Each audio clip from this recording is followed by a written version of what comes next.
bagi kita semua. Kembali lagi dengan saya Romarta Sinaga dengan NIM channel 19006 dari Prodi Akuntansi D3 Fakultas Ekonomi dan Bisnis Universitas Jambi yang akan menjelaskan aspek fiskal dari arus barang dan arus modal perusahaan yang diampu oleh Bapak Wirmi Eka Putra, SEMSI. Baiklah, pembahasan yang pertama ada PPh pasal 22 atas penjualan kepada bendahara pemerintah. Dalam KBBI atau Kamus Besar Bahasa Indonesia, arus barang adalah peredaran barang dalam suatu perusahaan. Pengertian pajak penghasilan pasal 22 menurut Undang-Undang Penghasilan Nomor 36 Tahun 2008, pajak penghasilan adalah tentu pemotongan atau pemungutan pajak yang dilakukan salah satu pihak terhadap wajib pajak dan berkaitan dengan kegiatan perdagangan barang. Pada umumnya, PPh pasal 22 dikenakan terhadap perdagangan dagang yang dianggap menguntungkan, sehingga baik penjual maupun pembelinya dapat menerima keuntungan dari perdagangan tersebut. Yang pertama, ada pemungutan PPh pasal 22. Pemungutan pajak PPh pasal 22 ini bendahara dan badan-badan yang memungut PPh pasal 22 sebesar 1,5% dari pembelian adalah Bank Devisa dan Direktorat Jenderal Bea Cukai atas objek pajak PPh pasal 22 impor barang. Yang kedua ada bendahara, pemerintah, dan kuasa penggunaan anggaran sebagai pemungut pajak pada pemerintah pusat, pemerintah daerah, instansi atau lembaga pemerintah, dan lembaga-lembaga negara lainnya berkenan dengan pembayaran atas pembelian barang.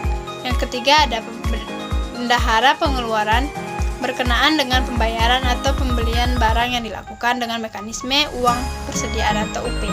Yang keempat ada kuasa penggunaan anggaran atau pejabat menerbitkan surat perintah membayar yang diberikan delegasi oleh kuasa pengguna anggaran berkenaan dengan pembayaran arus pembelian barang kepada pihak ketiga yang dilakukan dengan mekanisme pembayaran langsung.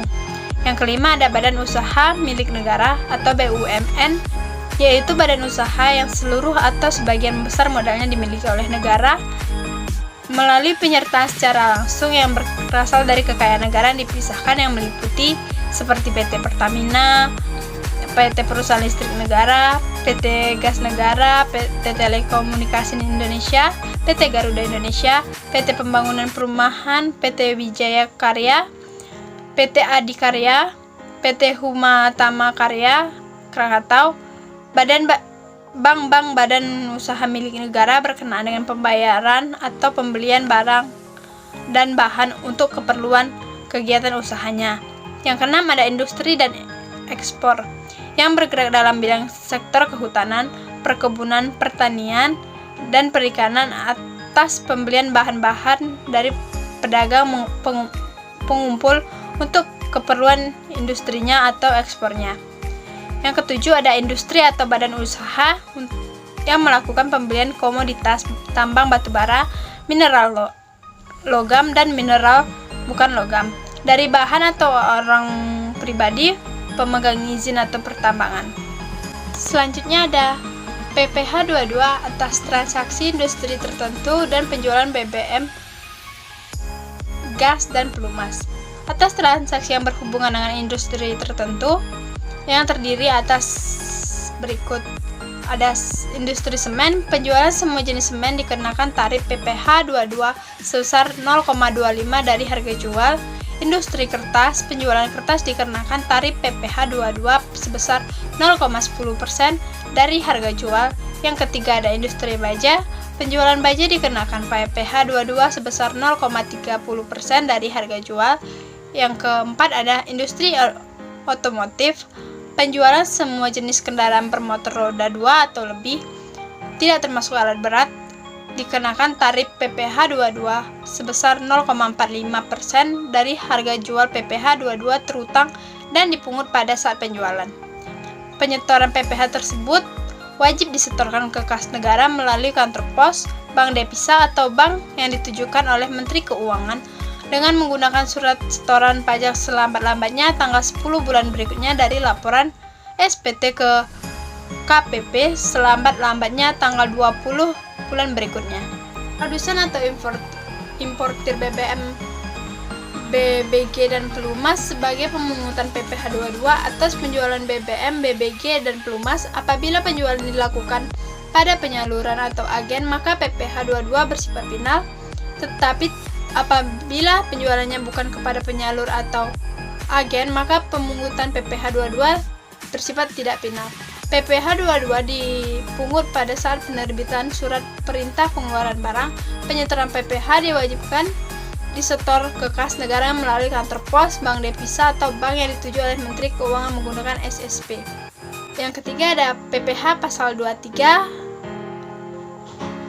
dividen, bunga, royalti, hadiah, sewa, dan imbal jasa. Biasanya PPh pasal 23 dikenakan saat adanya transaksi di antara dua pihak yang berlaku sebagai penjual atau penerima penghasilan atau pihak yang memberi jasa akan dikenakan PPh pasal 23. Sementara pihak yang memberi penghasilan atau pembeli atau pihak penerima jasa akan memotong dan melaporkan ke kantor pajak. Cara pemotongannya, yang pertama, pemotongan PPh pasal 23, akuntan, arsitek, dokter, notaris, pejabat pembuat akta tanah, kecuali camat, pengacara, konsultan yang melakukan pekerjaan bebas, orang pribadi yang menjalankan usaha yang menyelenggarakan pembukuan atas pembayaran berupa sewa.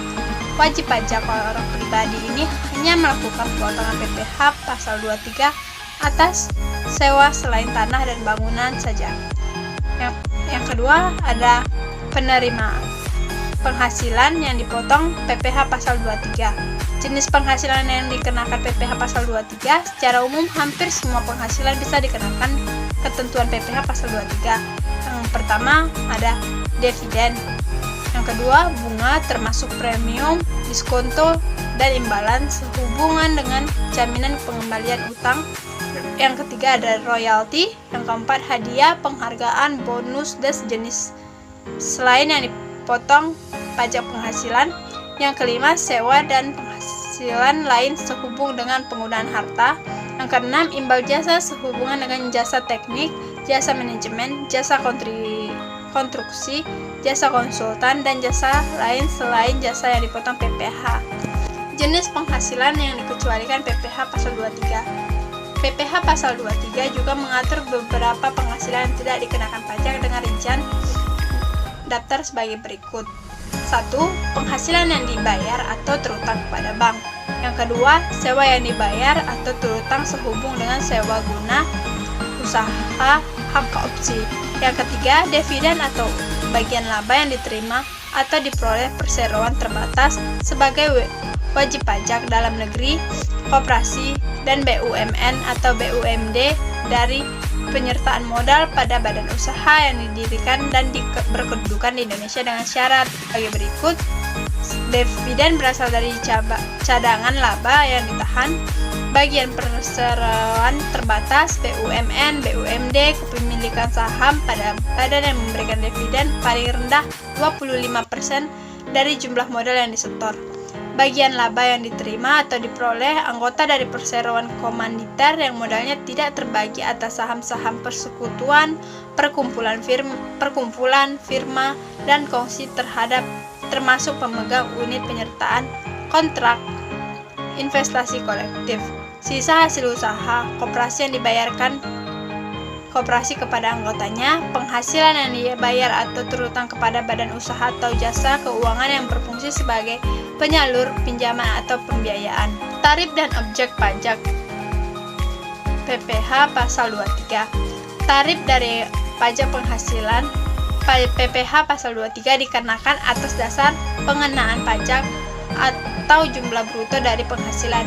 Di dalam PPh pasal 23 terdapat dua jenis tarif yang diberlaku, yaitu 15% dan 2% tergantung dari objek pajaknya.